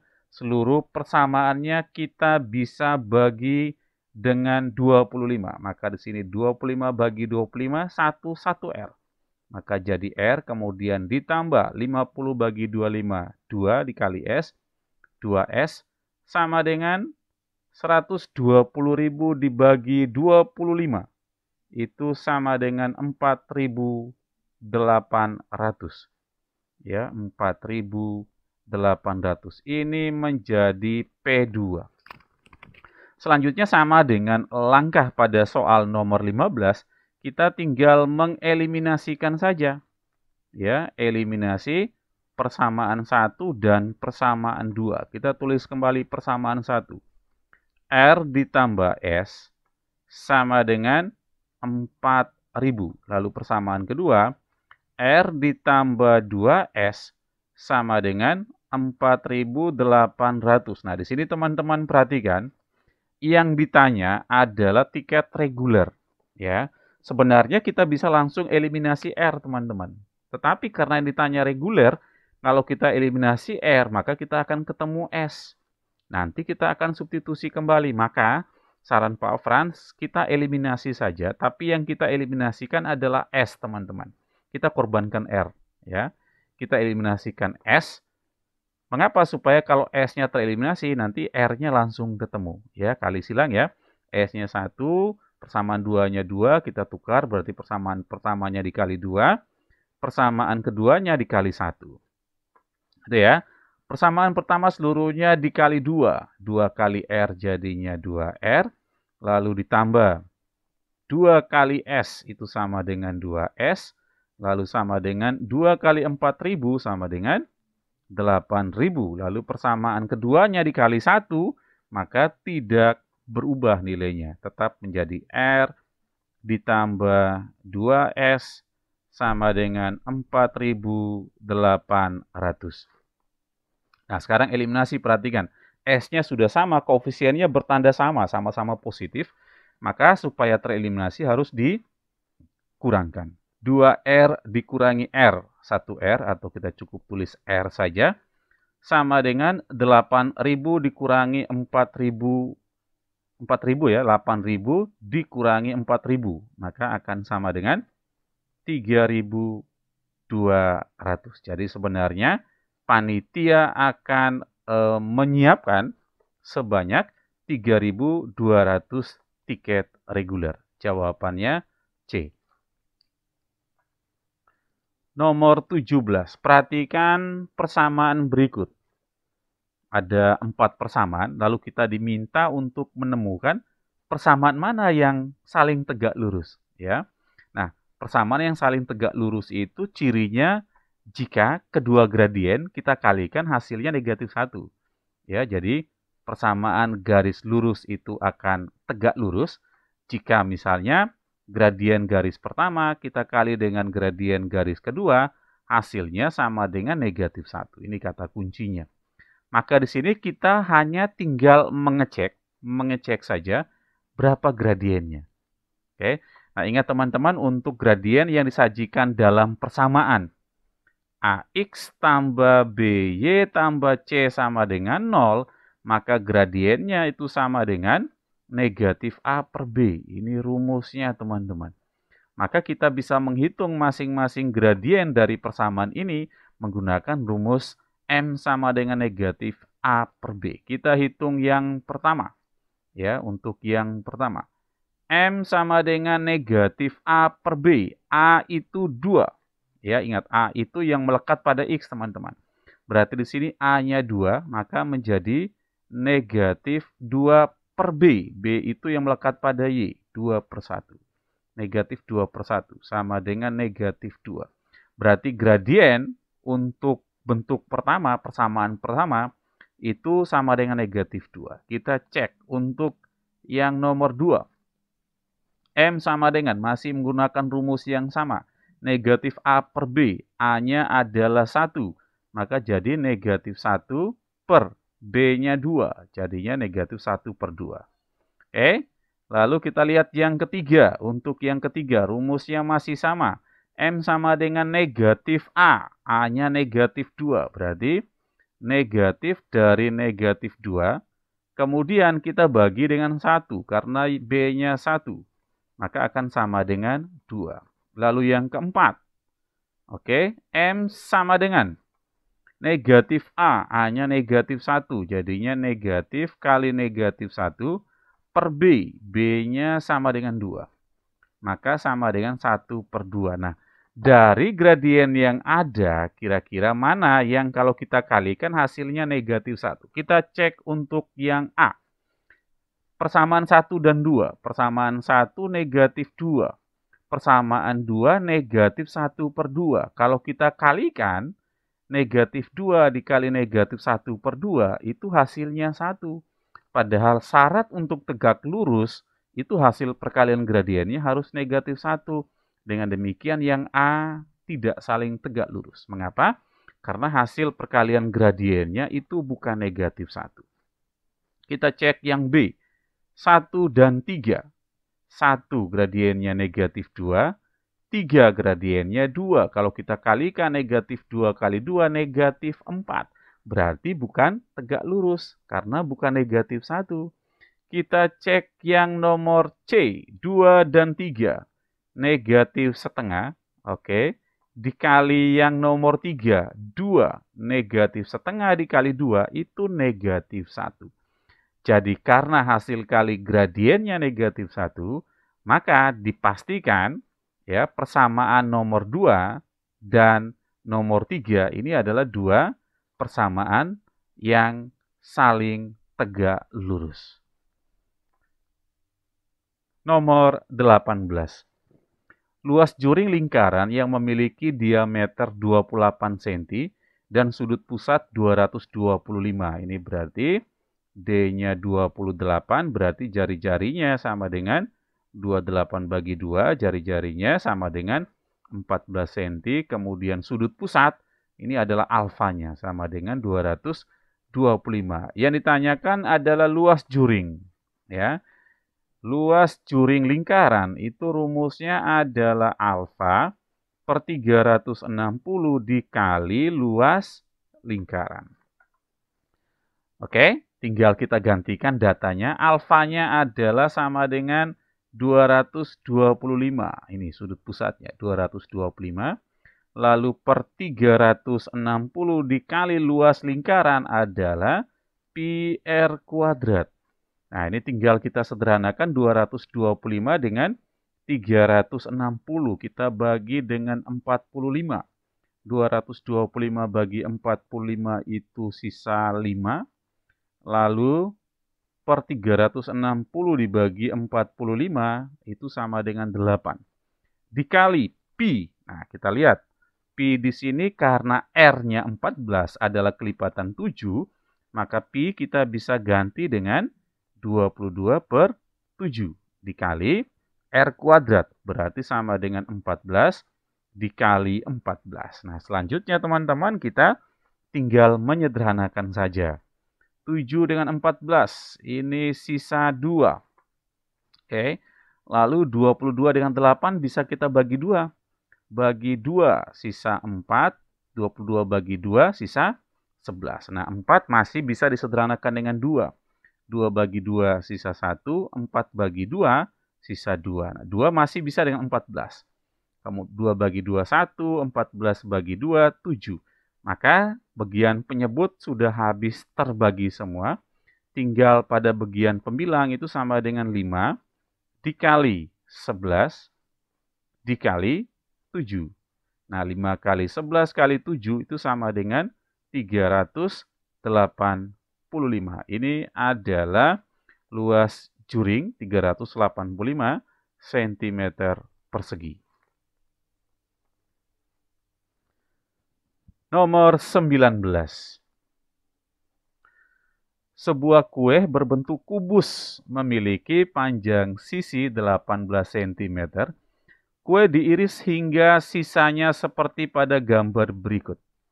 Luas permukaan kue setelah diiris. Oke. Nah, ini soal seperti ini berarti langkah pertama kita perlu mencari dulu luas permukaan kue. Ya, luas permukaan kue Pak tulis LPK. Luas permukaan kue. Kebetulan ini berbentuk kubus sehingga bisa disebut luas permukaan kubus. Rumus luas permukaan kubus adalah 6 kali sisi kali sisi. Nah, ini sama dengan 6 dikali sisinya adalah 18. Ya, ukuran sama semua.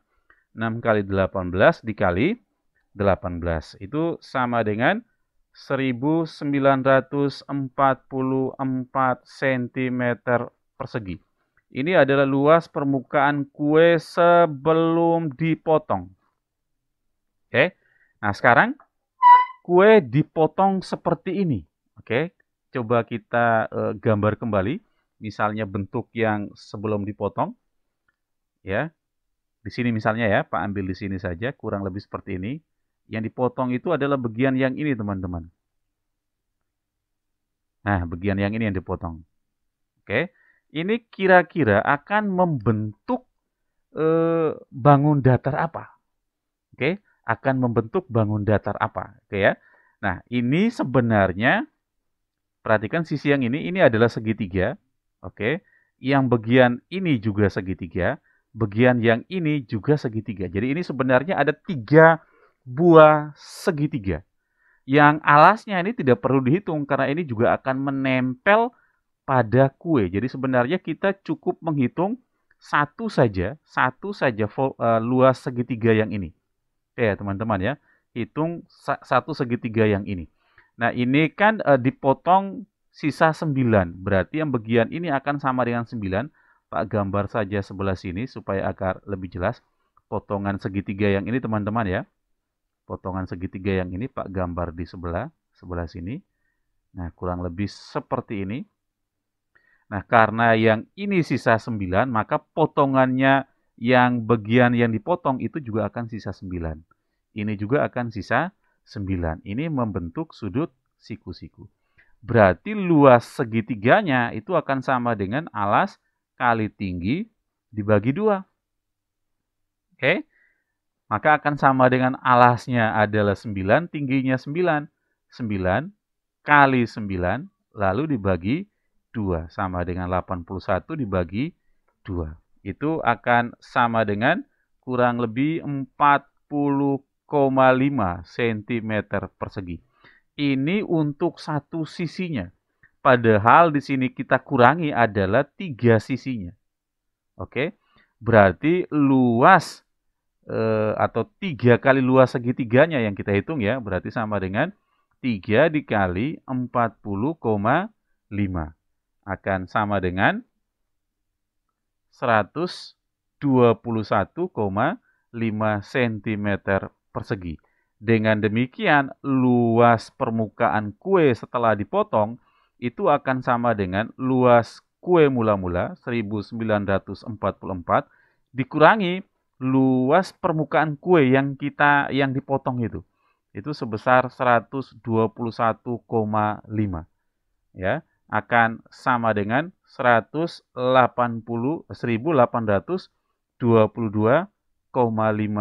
cm persegi. Ini adalah luas permukaan kue setelah dipotong. 1822,5 cm persegi. Kita lanjut dengan soal nomor 20. Segitiga ABC dan PQR pada gambar berikut merupakan dua segitiga yang kongruen. Oke, dengan sudut-sudut yang sama besar antara lain. Sudut C sama dengan sudut R. Misalnya sudut C kita ganti dengan huruf X ya. Lalu sama dengan sudut R. Karena sama besar maka akan sama.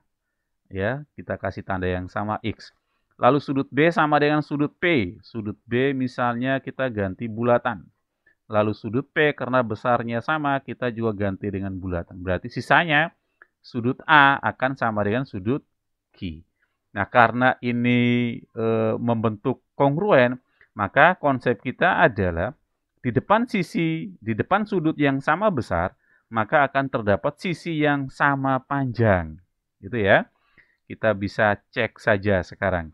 Misalnya sudut C di depannya AB, itu harusnya AB akan sama dengan di depan C itu kan X ya, X ada AB, berarti ini adalah X. Di depannya adalah PQ. AB sama dengan PQ. Kita cek. AB sama dengan PQ. Oh, langsung kita menemukan jawaban. Ternyata jawabannya C, teman-teman. Ya, langsung dari patokan sudut X, ternyata kita langsung menemukan AB itu sama dengan PQ. Oke? Teman-teman bisa menemukan dua pasang sisi yang sama panjang lainnya. Teman-teman lihat misalnya O dengan O, artinya AC akan sama dengan RQ. Kemudian yang lengkungan seperti ini berarti CB akan sama dengan PR. Oke, kita lanjut ke soal nomor 21. Perhatikan gambar berikut. Besar penyiku sudut ABC adalah sudut yang berpenyiku. Berpenyiku itu artinya total sudutnya ya 90 derajat. Artinya kedua sudut ini kalau kita jumlahkan hasilnya harus 90 derajat. Kita jumlahkan. 6x dikurangi 4 lalu ditambah 3x dikurangi 5 hasilnya akan sama dengan 90. Mengapa? Karena ini adalah dua sudut yang berpenyiku. Kita jumlahkan 6x tambah 3x itu sama dengan 9x. Lalu negatif 4 kurang 5 itu negatif 9 sama dengan 90. Maka 9x akan sama dengan 90 ditambah 9. 9x sama dengan 99, maka x sama dengan 99 bagi 9. Maka nilai x sendiri itu sama dengan 11. Kita dapat X-nya 11. Nah, yang di sini yang ditanyakan adalah penyiku dari sudut ABC. Penyiku dari sudut ABC. Itu sama dengan sudut apa? Sudut ABC, penyikunya adalah sudut yang CBD. Jadi itu sebenarnya kalau dia menanyakan penyiku sudut ABC, itu sama dengan dia menanyakan sudut CBD. Nah, sudut CBD sendiri itu besarnya 3X kurang 5. Kita tinggal gantikan. Nah, 3X-nya kita ganti 11, teman-teman. Jadinya 3 dikali 11 kurang 5. 3 kali 11 itu sama dengan 33, lalu dikurangi 5. Nah, 33 kurang 5 itu sama dengan 28 derajat sudut ABC.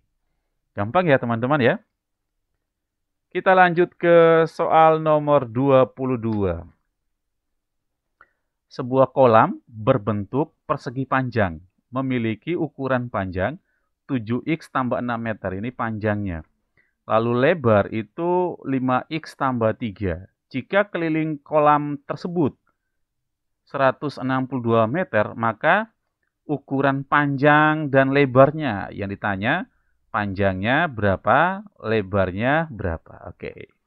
Kita menuliskan rumus terlebih dulu ya, karena ini diketahui keliling kolam yang berbentuk persegi panjang, maka keliling dari persegi panjang itu sama dengan 2 dikali panjang tambah lebar. Tinggal kita gantikan, kelilingnya sendiri adalah 162.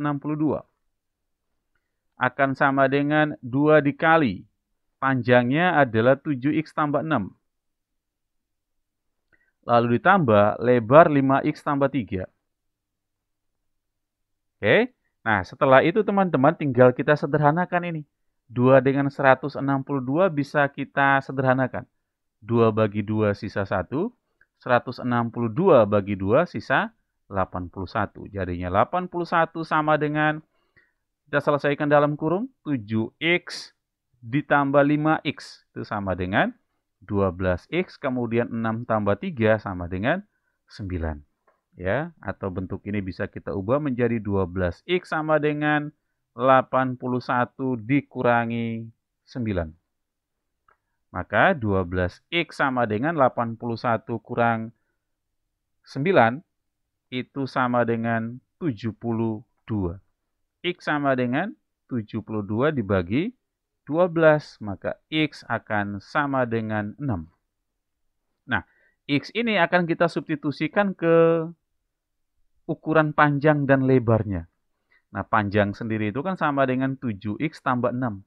Berarti akan sama dengan 7X-nya kita ganti 6. Jadinya 7 dikali 6 ditambah 6. 7 kali 6, 42 ditambah 6 sama dengan 48. Karena ukurannya dalam meter, maka ini menjadi 48 meter. Ini adalah panjangnya. Lalu lebar sendiri itu sama dengan 5X tambah 3. Oke, dengan cara yang sama kita gantikan X-nya. 5 dikali X kita ganti 6 ditambah 3. Sama dengan 30 ditambah 3. Sama dengan 33 meter. Ini adalah ukuran lebar. Dengan demikian, panjang dari kolam tersebut adalah 48 meter dan lebarnya 33 meter. 48 meter dan 33 meter. Soal nomor 23. Pak Gultom ingin menanam mawar di halaman rumahnya. Halaman tersebut berbentuk persegi panjang dengan ukuran 12 meter kali 5 meter. Ini berarti panjangnya 12, lebarnya 5. Dalam kebun tersebut akan dibangun pula kolam air mancur berbentuk setengah lingkaran dengan diameternya 4,2 meter. Ini D-nya 4,2, berarti jari-jarinya 4,2 dibagi 2. Tuh, R-nya sama dengan 2,1 meter. Nah, halamannya ditanami mawar seluas. Oke, kita coba gambar ya. Kita coba gambar kondisinya. Ini adalah taman. Oke. Dengan ukuran panjang 12 meter, kemudian lebarnya 5 meter. Lalu di dalam taman itu akan dibangun sebuah kolam dengan diameternya 42 meter. Ya, setengah lingkaran. Oke, kita misalkan tempatkan kolamnya di sini. Oke, misalnya seperti ini kolamnya. Dengan diameternya 4,2 meter. Nah, di sekeliling ini itu akan ditanami bunga mawar. Oke, Berarti sebenarnya logikanya luas yang akan ditanami bunga mawar itu akan sama dengan luas persegi panjang dikurangi luas setengah lingkaran. Nah, maka kita akan mencari satu-satu luas persegi panjang dan luas setengah lingkaran. Oke, kita cari yang pertama. Luas persegi panjang itu sama dengan panjang kali lebar. Maka akan sama dengan panjangnya adalah 12. Dikali lebarnya 5 sama dengan 60 meter persegi. Ini adalah luas persegi panjangnya. Lalu yang kedua, luas setengah lingkaran.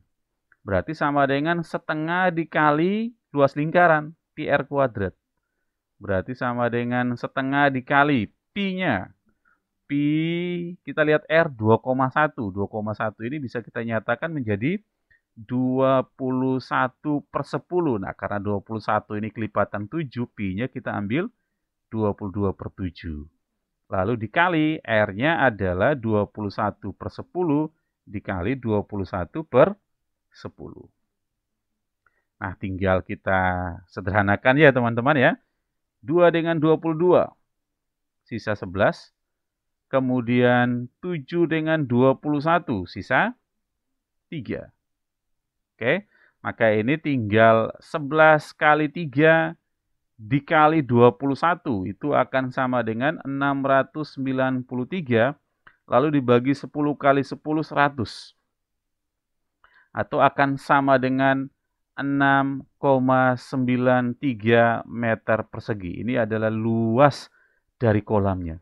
Nah, dengan demikian luas yang akan ditanami bunga mawar itu akan sama dengan luas persegi panjangnya adalah 60 kita kurangi dengan luas kolamnya ya yang berbentuk setengah lingkaran itu sama dengan 6,93. Nah, 60 dikurangi 6,93 itu sama dengan 53,07 ya meter persegi. Ini adalah luas taman yang akan kita tanami bunga mawar. 53,07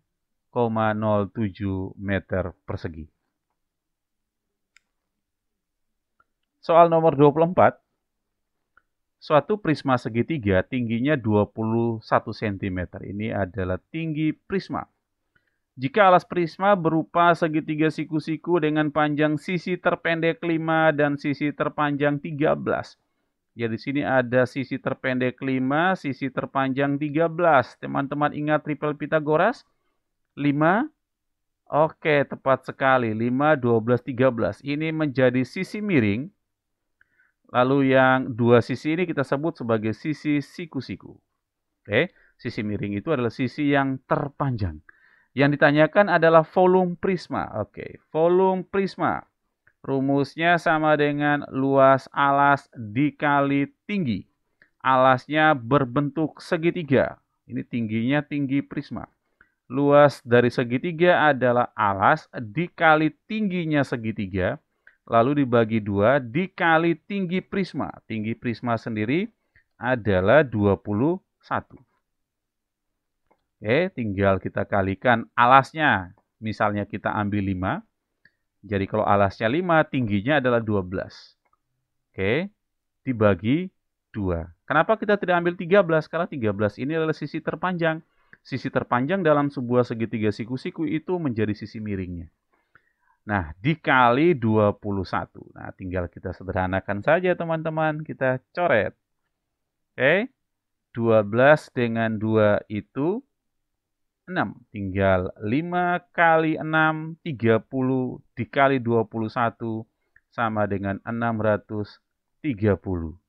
Oke, sentimeter kubik. Ini adalah volume prisma. Ini maaf, ini harusnya karena ditanya volume prisma itu satuannya harusnya pangkat 3. Oke. Kita lanjut ke soal nomor 25. Materi kesebangunan. Perhatikan gambar di samping panjang QT. Yang ditanya adalah QT. Misalnya kita ganti dengan X untuk mudahnya. Ini tinggal kita bandingkan teman-teman. SR per SP gitu ya. jadinya 6. Ya, sisi yang pendek kita bandingkan dengan sisi yang panjang, jadinya 6 tambah 4, 10. Sama dengan sisi yang sebelah kanan yang pendeknya 9, lalu yang panjangnya adalah 9 ditambah X. Maka jadi 9 ditambah X. 9 dan 9 boleh nggak kita coret? Oke, tepat sekali. Tidak boleh, mengapa? Karena ini ada penjumlahan.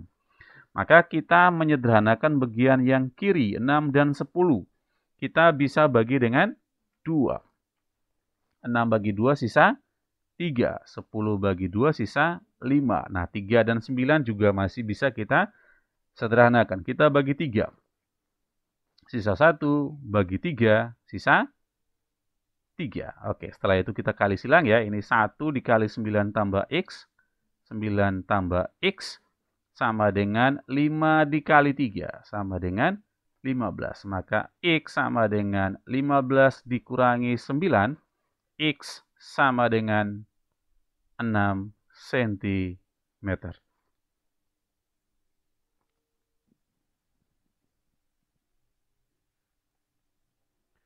Kita lanjut ke soal nomor 26.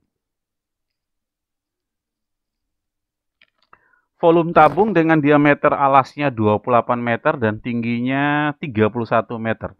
Ini diameternya 28.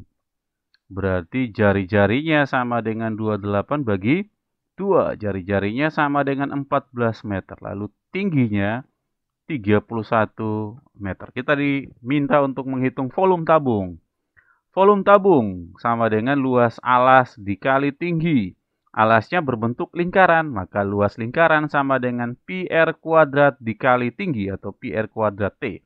Tinggal kita gantikan pi, karena jari-jarinya 14 kelipatan 7, maka pi kita ganti dengan 22 per 7 dikali jari-jarinya 14 dikali 14 lalu dikali tingginya 31. 7 dengan 14 sisa 2. Maka sisa adalah 22 dikali 2 dikali 14 dikali 31. Itu hasilnya kurang lebih 19.096 meter kubik. Itu adalah volume tabungnya. Nomor 27. Bila luas kulit bola 616 cm persegi, ini adalah luas permukaan bolanya, dengan pi 22 per 7, maka jari-jari bola yang ditanya adalah R-nya. Oke, kita menuliskan rumusnya terlebih dahulu. Luas permukaan bola itu diketahui ternyata 616 ya teman-teman. Nah, luas permukaan bola sendiri adalah 4 pi r kuadrat akan sama dengan 616. 4 dikali pi. Pi sendiri di sini diminta dengan 22 per 7. 4 kali 22 per 7 dikali jari-jarinya itu yang mau kita cari sama dengan 616. Nah, ini kita bisa sederhanakan 22 dengan 616. Ya, kita coba bagi ya, 22 dengan 616 kita bagi 22. Sisa 1, 616 bagi 22 itu sisa 28. Lalu 4 dan 28 masih bisa kita sederhanakan bagi 4. Sisa 1, 28 bagi 4, sisa 7. Nah, ini tinggal kita kali silang. Berarti R kuadrat sama dengan 7 dikali 7. Sama dengan 49, maka R sama dengan akar dari 49, R sama dengan 7. Jadi jari-jarinya 7 cm. Sangat sederhana ya teman-teman ya. Kita lanjut ke soal nomor 28. Diberikan data berat badan sekelompok anak usia remaja sebagai berikut dalam kilogram. Nah, ini adalah datanya. Yang ditanya adalah modus. Nah, modus itu adalah nilai yang paling sering muncul. Oke, dari data ini kelihatan. Yang paling sering muncul adalah data, kelihatan ya. Oh, 41 sepertinya. 41 itu muncul 1, 2, 3, 4, 5 kali. Kalau 44, munculnya sekali, 2 kali, oke, 2 kali. Wow. Oke, jadi modusnya adalah 41. Teman-teman bisa cek nanti ya. Nomor 29. Perhatikan tabel hasil ujian matematika kelas 9C berikut. Ini adalah datanya. Kita diminta untuk menentukan banyak siswa dengan nilai di bawah KKM.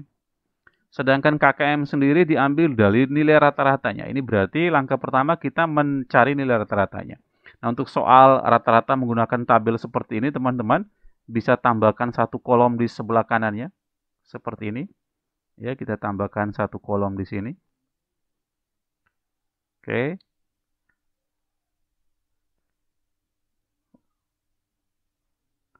Setelah itu kita kalikan, teman-teman. 65 dikali 6 sama dengan 390.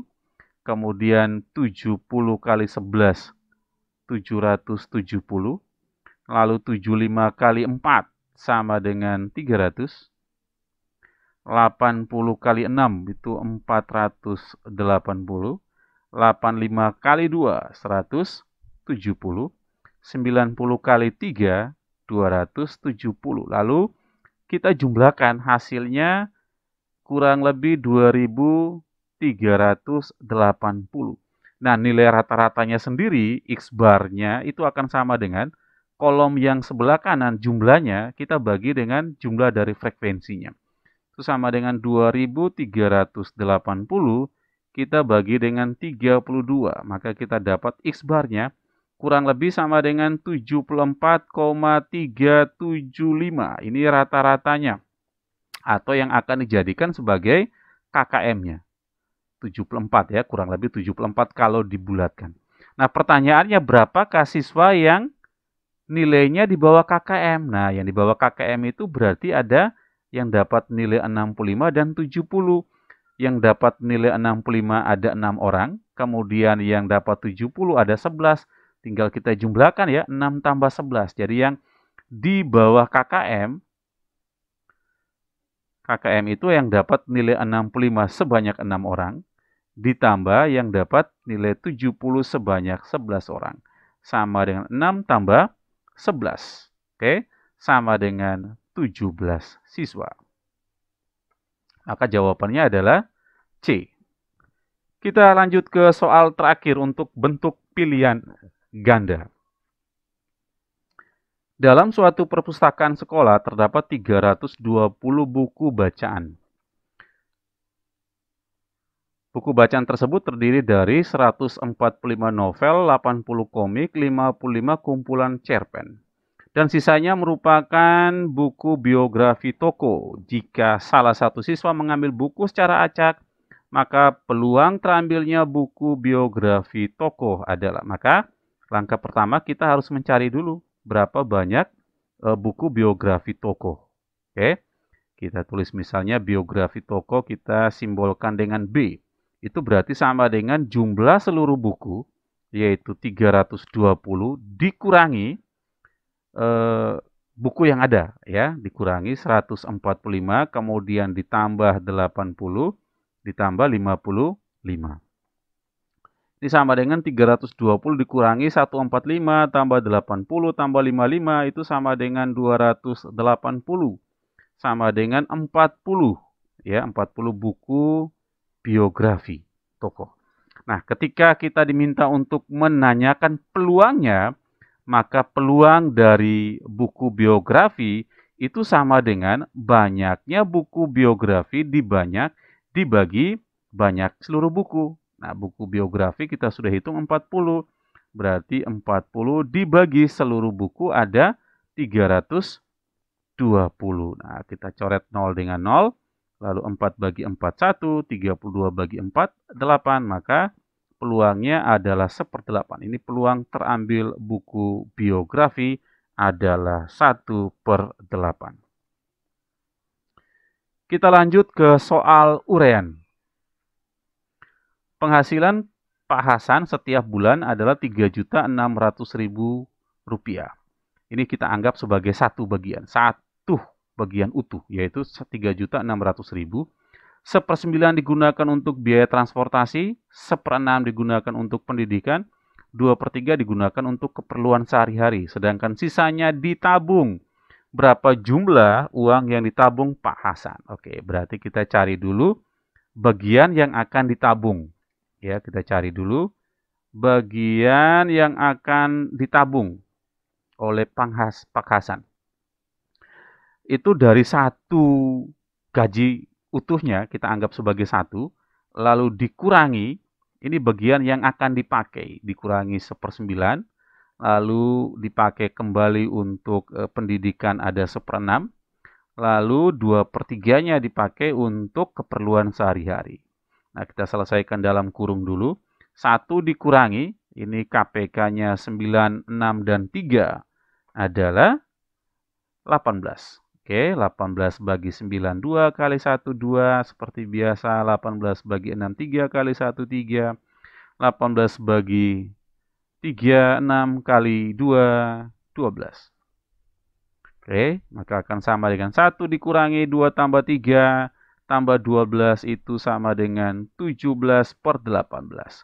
1 kurang 17/18 tinggal kita kalikan, 18 kali 1, 18 kurang 17, 1. Jadinya 1/18. Ini adalah bagian yang ditabung.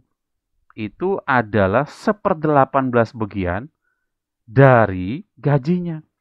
Berarti jumlah uang yang ditabung itu sama dengan 1/18 dikali gajinya 3.600.000. Ya, tinggal kita bagi ini 36 dan 18. Bagi 18 sisa 1, 36 bagi 18, 2. Akan sama dengan Rp200.000. Itu jadi uang yang akan ditabung. Jadi uang yang akan ditabung tiap bulan itu adalah Rp200.000. Soal nomor 2. Pak Budi akan menata pintu rumahnya yang berbentuk persegi panjang. Ukuran panjang diagonal pintu masing-masing 4x tambah 3 dan 2x tambah 9. Ini misalnya ukuran untuk diagonal 1, ini untuk diagonal 2. Tentukan panjang diagonal pintu tersebut. Nah, teman-teman, ukuran diagonal 1 dan diagonal 2 untuk persegi panjang, kurang lebih seperti ini ya kalau kita gambar. Itu panjangnya sama. Jadi kalau D1 itu akan sama dengan D2. Jadi panjang diagonal 1 itu akan sama dengan panjang diagonal 2. Tinggal kita gantikan, kalau begitu 4x ditambah 3 itu akan sama dengan 2x tambah 9. Aljabar ya. 4x lalu 2x kita pindah ke kiri menjadi min 2x. Lalu sama dengan 9, positif 3 pindah ke kiri menjadi negatif 3. 4x kurang 2x itu sama dengan 2x, 9 kurang 3, 6. Maka x sama dengan 6 dibagi 2. X sama dengan 3. Nah, karena yang ditanyakan adalah diagonal, ukurannya sama, maka kita bisa memasukkan ke D1 atau ke D2. Hasilnya pasti sama. Misalnya kita masukkan ke D1, maka panjang diagonalnya akan sama dengan 4x tambah 3. 4 dikali x kita ganti 3. 4 kali 3 tambah 3. Sama dengan 12 ditambah 3. Akan sama dengan 15 meter. Itu adalah ukuran diagonalnya. Pak Frans, kalau saya masukkan ke D2, boleh nggak? Boleh. Hasilnya sama nggak? Ya dicoba saja. 2x tambah 9. 2 kali 3. 6 tambah 9, 15. Hasilnya juga pasti sama. Kita ke soal nomor 3. Rata-rata hasil ulangan matematika kelas 9A adalah 81. Ini adalah X gabungannya, X bar gabungannya.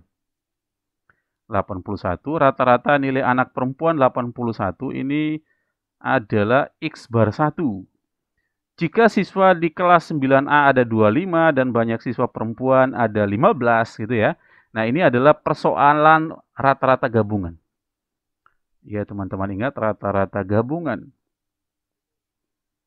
Nah, rumusnya adalah X bar gabungan, ya Pak simbolkan dengan X bar gab, maksudnya X bar gabungan, itu sama dengan X bar 1 F1 lalu ditambah X bar 2 F2, kemudian dibagi F1 tambah F2. Tinggal kita masukkan datanya. X bar gabungan itu 81. Sama dengan X bar 1 itu rata-rata anak perempuan 87. Dikali siswa perempuan 15. Ditambah X bar 2 itu yang kita cari. Dikali F2. Nah, F2 ini kelas itu terdiri dari 25 anak, perempuan 15. Berarti sisanya laki, anak laki. Ada 10 orang ya. Dibagi F1 tambah F2, anak perempuan ditambah anak laki-laki. Berarti 15 ditambah 10. 81 sama dengan 87 dikali 15. Itu sama dengan 1305 ditambah X bar 2 kali 10 itu 10 X bar 2. Dibagi 15 tambah 10, 15. Ini sebenarnya 81 per 1. Lalu tinggal kita kali silang seperti ini. Jadinya 1305 ditambah 10 X bar 2 sama dengan 81. 81 dikali 15. Itu sama dengan 2025. Nah, 10 X bar 2 akan sama dengan 2025 akan kita kurangi, pindah ke kiri, dikurangi 1305. Maka 10 X bar 2 akan sama dengan 720. Nah, X bar 2 sama dengan 720 dibagi 10. X bar 2 sama dengan 72. Jadi rata-rata anak laki-laki adalah 72.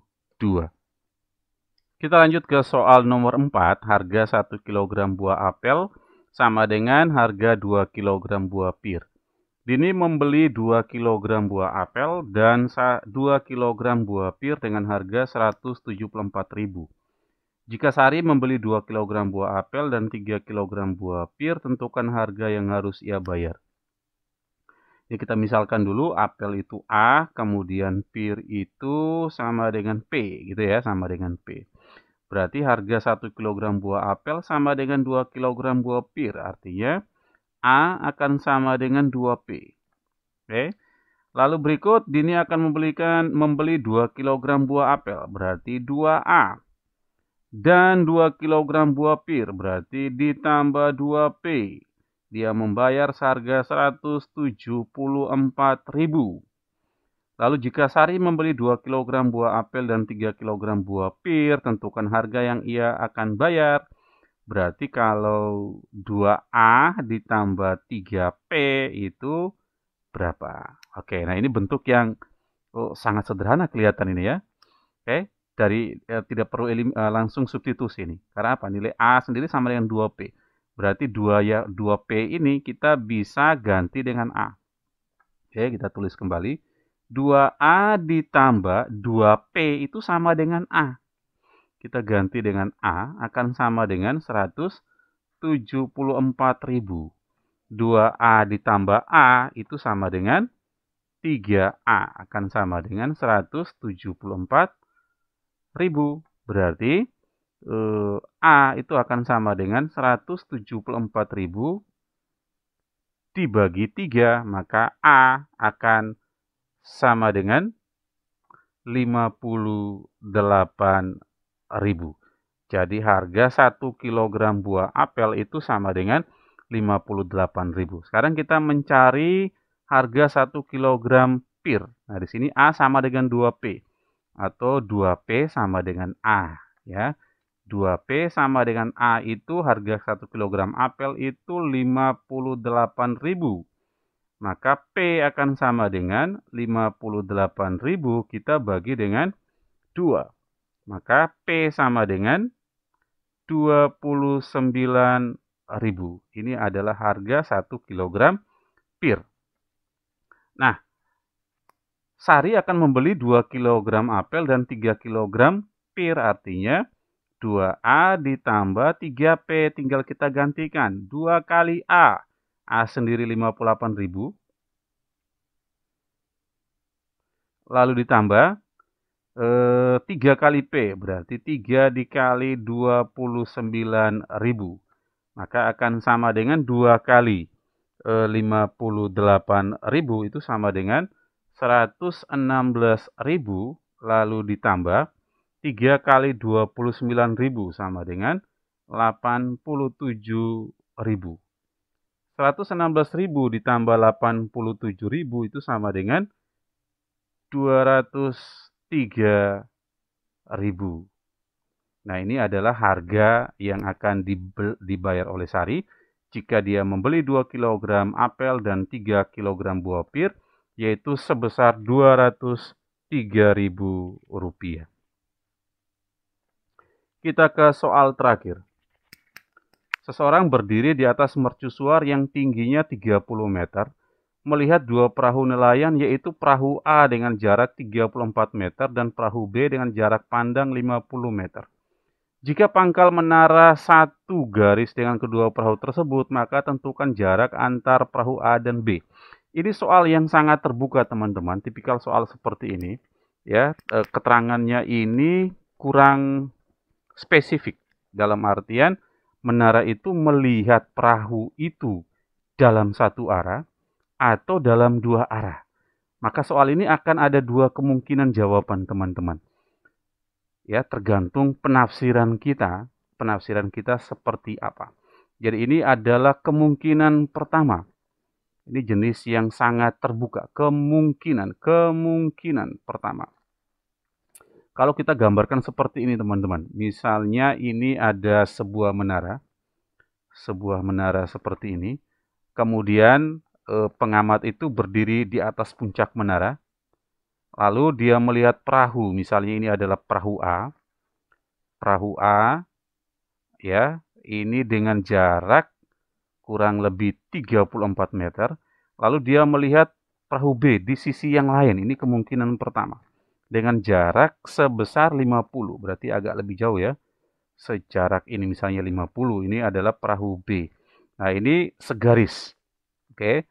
Pangkal menara, perahu A, perahu B itu segaris, ini 50 meter. Nah, yang ditanyakan adalah berapa panjang AB. Ini kalau kita menggambarkan seperti ini. Oke. Tinggi menara sendiri adalah 30. Nah, kita akan menghitung dulu panjang ini berapa A ke pangkal menara. Misalnya ini kita kasih simbol M. Titik A ke pangkal menara itu berapa?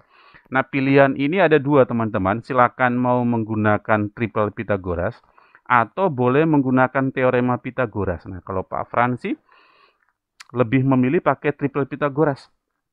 Nah, triple Pythagoras itu kan ada 4 triple dasar ya. Triple dasar yang pertama adalah 3, 4, 5. Oke. Yang kedua adalah 5, 12, 13. Yang ketiga adalah 7, 24, 25. Lalu yang keempat 8, 15, 17. Nah, kalau kita lihat dari angka-angka yang ini ada 34, ada angka 30, sepertinya kita akan menggunakan triple yang terakhir 4, 15, 17. Lah, gimana caranya Pak Frans? Nah, triple yang keempat ini kita kali 2. Oke. 17 dikali 2 itu sama dengan 34. Nah, ini sama angka yang ini. Kemudian 15 kali 2 itu sama dengan 30.